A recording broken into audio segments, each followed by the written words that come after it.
जी हां, बात करते हैं हसन अली की। अली पर खलबली मच चुकी है। टैक्स चोरी का सबसे बड़ा आरोपी हसन अली के बयान की सीडी लीक होने के मामले में जैसे ही डीसीपी अशोक देशभ्रतार का निलंबन हुआ, अब एक एक कर कई राज सामने आ रहे हैं। विपक्ष ने सरकार को आड़े हाथों लेते हुए कहा है कि सीडी में छुपी सच्चाई सामने अगर आ गई तो एनसीपी और कांग्रेस की मुश्किलें बढ़ सकती हैं।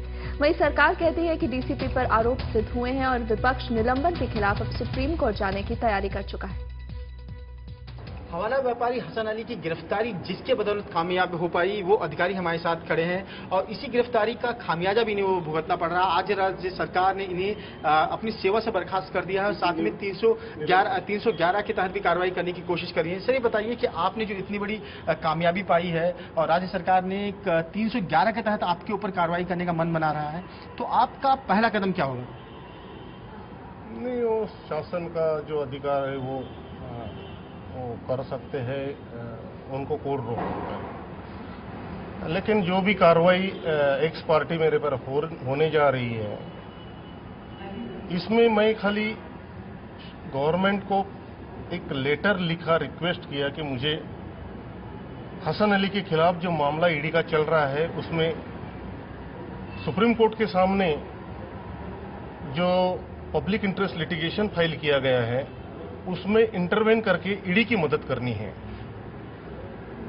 तपास काम में ईडी की मदद करनी है और जो कुछ मेरे पास में एविडेंस है या जो मालूमात है वो मैं ऑनरेबल सुप्रीम कोर्ट के सामने रखना चाहता हूं और इस तपास में सही दिशा में होने के लिए कुछ मेरी प्रेयर रहेगी उसमें। इसके लिए जब मैं अर्जी किया 15 तारीख को, तो ये आज ऐसा डिसीजन हुआ कि मुझे सस्पेंड करने का। और अब सवाल ये भी उठ रहा है कि महाराष्ट्र सरकार ने डीसीपी देशभ्रतार को निलंबित कर कहीं अपनी मुसीबतें तो नहीं बढ़ा ली हैं। विपक्ष की अगर माने तो विपक्ष ये आरोप लगाता है कि हसन अली के बयान की सीडी से कांग्रेस और एनसीपी के नेताओं की मुसीबत बढ़ती सिर्फ इसलिए है क्योंकि सरकार ने देशभ्रतार को निशाना बनाया। इस पुलिस अफसर से महाराष्ट्र सरकार खार खाई हुई है। डीसीपी अशोक देशभ्रतार पर आरोप है कि इन्होंने राज्य सरकार को बदनाम करने की मुहिम चलाई। हसन अली को सुविधाएं मिले इसलिए उसके साथ ही यूसुफ लकड़ावाला से 1 करोड़ रुपए की रिश्वत की मांग की, गैर जरूरी मामले की जांच की और जांच की जानकारी सरकार को नहीं दी। मामला टैक्स चोर हसन अली से जुड़ा है। आरोप लगा कि डीसीपी देशभ्रतार ने हसन से सवाल जवाब की सीडी से छेड़छाड़ की और फिर उसे मीडिया को लीक की। देशभ्रतार को अब तब निलंबित किया गया जब हसन अली पर कार्रवाई पर सुप्रीम कोर्ट की निगरानी है। सीआईडी ने सिफारिश करते समय 311 के अनुसार उसे नौकरी से हमेशा के लिए निकालने की सिफारिश सीआईडी ने इस मामले में की है। गृह मंत्री के इस बयान पर महाराष्ट्र विधानसभा में लगातार हंगामा चलता रहा।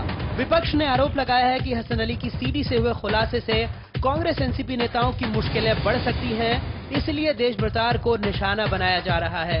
यूसुफ लकड़ावाला के जिस समय श्री हसन गफूर साहब मुंबई के सीपी बने, उस समय के उनके और यूसुफ लकड़ावाला इनके कॉल रिकॉर्ड्स अगर सामने आएंगे तो बहुत से तथ्य सामने आएंगे।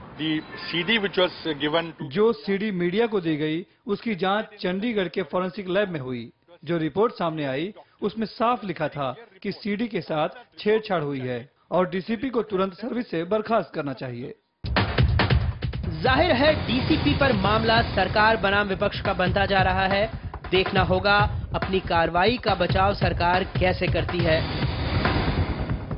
इस मामले में सरकार के सामने जो पूरी बात रखी गई उसमें से आधी बात सरकार ने सुनी और उसी आधी बात के भरोसे पर देशभ्रतार पर कार्रवाई हुई है, जबकि सीडी में जिक्र किए बाकी तमाम राजनेताओं को बख्शा जा रहा है।